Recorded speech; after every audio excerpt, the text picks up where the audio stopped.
المغفرة للمذنبين المتلبسين الخطائين الهالكين شفيعا. فصلى الله تعالى عليه وعلى كل من هو محبوب ومرضي لديه صلاة تبقى تدوم بدوام الملك الحي القيوم. وأشهد أن لا إله إلا الله وحده لا شريك له وأشهد أن سيدنا ومولانا محمدا عبده ورسوله. أما بعد، فأعوذ بالله من الشيطان الرجيم. بسم الله الرحمن الرحيم. قال الله تبارك وتعالى في القرآن المجيد والفرقان الحميد: قل إن كنتم تحبون الله فاتبعوني يحببكم الله.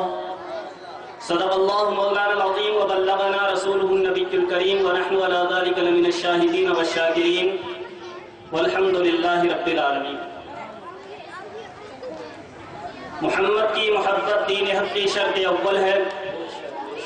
اسی میں ہو اگر خامی تو سب کچھ نامکمل ہے. محمد ہے متاع عالمی ایجاد سے پیارا، ادھر مادر برادر مال و جان اولاد سے پیارا. سامعین محترم،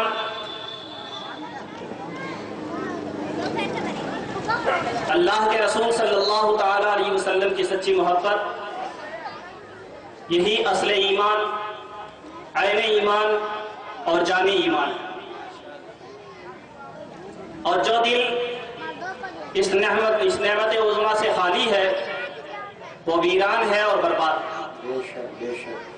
الحمدللہ ہم اہل سنت و جماعت کا یہ عقیدہ ہے کہ جو شخص محبت رسول میں جتنا کامل ہوگا اللہ کی بارگاہ میں اتنا ہی محبوب ہوگا. اللہ نے قرآن مجید میں صاف ارشاد فرما دیا کہ اگر تم میری بارگاہ میں محبوب ہونا چاہتے ہو تو میرے حبیب سے محبت کرو، میرے حبیب کی اتباع کرو، میرے حبیب کی پیروی کرو، میں تمہیں اپنا محبوب بنا.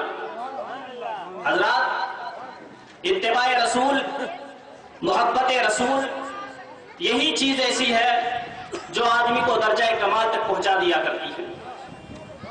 آج پوری دنیا میں اسلام کے خلاف، اہل اسلام کے خلاف اور اسلامی رسم و رواج کے خلاف مستشرقین نے، اغیار نے، نصرانیت اور یہودیت نے ایک ایسی جنگ چھیڑ رکھی ہے کہ کسی طریقے سے اسلام کو ذلیل کیا جائے، اہل اسلام کو ذلیل کیا جائے، مسلمانوں کو پریشان کیا جائے اور ہر طرح سے مسلمانوں کا استحصال کیا جائے. اس کی سب سے بڑی وجہ کیا ہے؟ آج ہم سوچتے ہیں کہ اسلام ان کے لیے سب سے بڑا خطرہ ہے. یقیناً اسلام ان کے لیے سب سے بڑا خطرہ معلوم ہوتا ہے، لیکن کیوں؟ ہمارے کردار کی وجہ سے، ہمارے اعمال کی وجہ سے، ہمارے افعال کی وجہ سے. آج کبھی میرے نبی کریم صلی اللہ تعالیٰ علیہ وسلم کی شان میں گستاخی ہوتی ہے، کبھی رسول کریم صلی اللہ تعالیٰ علیہ وسلم کے گستاخانہ خاکے بنا کر کے مسلمانوں کی دل آزاری کی جاتی ہے، کبھی فلموں اور ڈراموں کے ذریعے، الیکٹرک اور پرنٹ میڈیا کے ذریعے مسلمانوں کا استحصال کیا جاتا ہے، ان کے جذبات کے ساتھ کھلواڑ کیا جاتا ہے. لیکن بیچارہ مسلمان ہے کہ سو رہا ہے، آرام کر رہا ہے. رسول کریم کی شان میں گستاخی ہوتی ہے، اس کے کان پر جوں تک نہیں رینگتی ہے. خدا کے رسول کی شان میں بے ادبی کی جاتی ہے، لیکن مسلمان بیدار نہیں ہوتا ہے. میں آپ سے پوچھنا چاہتا ہوں مسلمانوں، آپ کو اگر کوئی گالی دیتا ہے، آپ کے ماں باپ کو اگر کوئی گالی دیتا ہے اور ساتھ ہی ساتھ آپ کے رشتہ داروں کو اگر کوئی گالی دیتا ہے تو آپ کی رگیں ظرافت پھڑک اٹھتی ہے، آپ کا چہرہ لال پیلا ہو جاتا ہے، آپ غصے میں لال ہو جاتے ہیں. لیکن جب رسول کریم کی شان میں گستاخی کی جاتی ہے، اللہ کے رسول کو گالیاں دی جاتی ہیں، اللہ کے رسول صلی اللہ تعالیٰ علیہ وسلم کی ازواج مطہرات کے خلاف نہ جانے کیسے کیسے پروپیگنڈے کر کے ان کی عزت و ناموس کے ساتھ کھلواڑ کیا جاتا ہے، تو بیچارہ مسلمان سو رہا ہے. اے مسلمان، میں تجھ سے پوچھنا چاہتا ہوں، میں تجھ سے سوال کرنا چاہتا ہوں، کیا تیرے ماں باپ کی عزت اور عظمت رسول کی عزت اور عظمت سے زیادہ ہے، امہات المومنین کی عزت سے زیادہ ہے؟ آج ہم سمجھتے ہیں ہمارے گھر کی عزت ہے، ارے تمہارے گھر سے زیادہ تمہارے رسول کے گھر کی عزت. لیکن مسلمانوں، ہمارے کان پر جوں کیوں نہیں رینگتی؟ ہم پریشان کیوں نہیں ہوتے؟ ہمارا دل کیوں نہیں دھڑکتا؟ یہ ہماری کمزوری ایمان کی دلیل ہے. یہ اس بات کا ثبوت ہے کہ آج مسلمان کے دل سے اللہ کے رسول کی محبت ختم ہو چکی ہے. مسلمانوں، محبت رسول کا مطلب کیا ہے؟ یا رسول اللہ کا نعرہ لگا دینا یہ محبت رسول کی دلیل نہیں ہے. غلام ہے رسول کے غلام ہے، یہ نعتیں پڑھ لینا یہ غلامی رسول کی دلیل نہیں ہے۔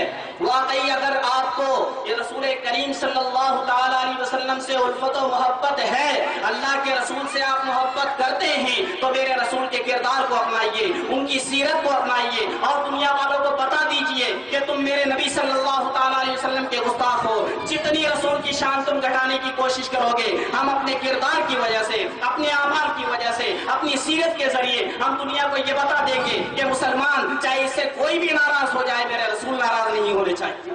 مسلمان اپنے کردار سے جب بتائے گا کہ ہاں میں سچا مسلمان ہوں، پوری دنیا کو پتا چل جائے گا کہ مسلمان آتنکوادی نہیں ہے، مسلمان ٹیررسٹ نہیں ہے، مسلمان دہشت گرد نہیں ہے، بلکہ مسلمان تو رحم و کرم کا خزانہ ہوا کرتا ہے۔ مسلمان تو انسان جانوروں پر رحم کیا کرتا ہے۔ میرے نبی کریم صلی اللہ تعالی علیہ وسلم کی حیات طیبہ کا واقعہ ہے، ایک اونٹ پاگل ہو گیا سرکار کے دور میں، اور سب لوگ جو بھی کوئی اس کے قریب جاتا اونٹ کاٹنے کے لیے دوڑا کرتا تھا۔ رسول کریم صلی اللہ تعالی علیہ وسلم کا ادھر سے گزر ہوا، سرکار کائنات صلی اللہ تعالی علیہ وسلم کو لوگوں نے منع کیا کہ آقا آپ ادھر مت جائیے، اونٹ آپ کو تکلیف پہنچا دے گا، آپ کو کاٹے گا، لیکن قربان جائیے شان رسالت پر۔ میرے نبی کریم صلی اللہ تعالی علیہ وسلم ارشاد فرماتے ہیں دنیا کی کوئی چیز زبردستی طور پر مجھے ایذا نہیں دے سکتی ہے۔ سرکار تشریف لے گئے، اونٹ قریب آتا جا رہا ہے، پیارے آقا اس کے قریب ہوتے جا رہے ہیں، جو ہی اونٹ قریب آیا، بجائے کاٹنے کے، بجائے تکلیف پہنچانے کے، اس اونٹ نے اپنا سر میرے نبی کریم صلی اللہ علیہ وسلم کے قدموں میں رکھا۔ اونٹ نے سرکار کے قدموں میں سر رکھا، آنکھوں سے آنسو جاری ہو گئے۔